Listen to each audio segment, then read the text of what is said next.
get my passport over the line for Bangladesh in March for them. They got a game, I think it's against Singapore. বুধবার সকালে একটা video social মিডিয়ায় ছড়িয়ে পড়ার পরেই বাংলাদেশের ফুটবলে জায়ান হাকিমকে নিয়ে নতুন করে আসলে আলোচনাটা শুরু হয়েছে, যেখানে জায়ান হাকিম নিজে বলছেন তিনি মার্চে সিঙ্গাপুরের এগেইনস্টে বাংলাদেশের যেই Asian cup qualifier last home ম্যাচটা রয়েছে সেটা তিনি খেলতে চান। তার আগে নাকি তার পাসপোর্টের কাগজপত্র সব ঠিকঠাক হয়ে যাবে। একই সাথে জায়ান হাকিম তিনি বাংলাদেশের থেকে যেই পরিমাণ সাপোর্টারদের ভালোবাসা পাচ্ছেন, মেসেজ পাচ্ছেন, এ সব কিছুই তাকে নতুন করেও আসলে আশা যোগাচ্ছে বা সাহসটা দিচ্ছে তিনি বাংলাদেশের হয়ে দ্রুতই খেলতে যাচ্ছেন। এখন জায়ান হাকিমের কাজগুলো আসলে কোন জায়গায় আটকানো ছিল? জায়ান হাকিম যেহেতু অ্যান্টিগার হয়ে একটা ন্যাশনাল টিমের হয়ে তিনি ম্যাচও খেলেছেন, এরপর হচ্ছে ফিফার প্রসেসে যেতে হলে তো জায়ান হাকিমকে সেই রুলস অ্যান্ড রেগুলেশনের প্রক্রিয়াতে আসলে আসতে হবে।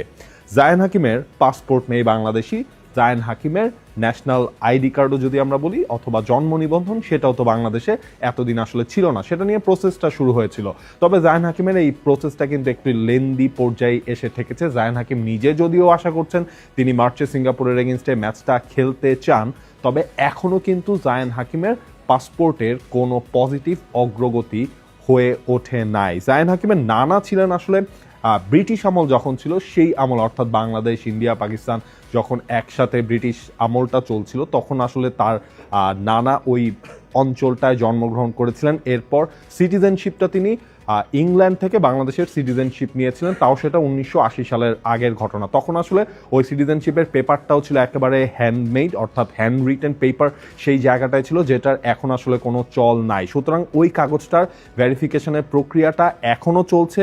সেই প্রক্রিয়াটা শেষ হওয়ার পর সেই জিনিসগুলো বাংলাদেশে এনে সাবমিট করে জায়ান হাকিমের জন্ম নিবন্ধন থেকে শুরু করে পাসপোর্টের বাকি কাজগুলো চলবে।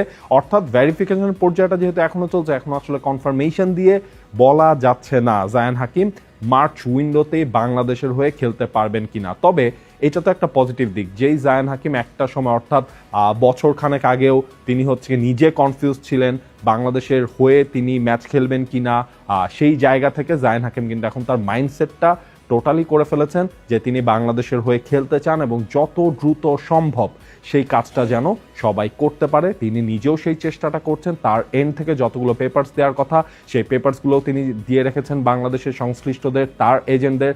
এখন দেখা যাক সেই ভেরিফিকেশন প্রক্রিয়াটা যদি জানুয়ারি বা ফেব্রুয়ারির মধ্যে শেষ হয়ে যায় তাহলে হয়তো বা মার্চ উইন্ডোতেই, অর্থাৎ আগামী বছরের মার্চ উইন্ডোতে জায়ান হাকিম যেইটা চান সেই হিসেবে তিনি আসলে খেলতে পারবেন। জায়ান এখন খেলছেন ইংল্যান্ডের ফুটবল লিগ সিস্টেমটা যদি আমরা হিসেব করি, সেখানে হচ্ছে 7th টায়ার বারওয়েলের হয়ে তিনি খেলছেন। বারওয়েলের হয়ে এই সিজনে তিনি 7টা গোলও করে ফেলেছেন।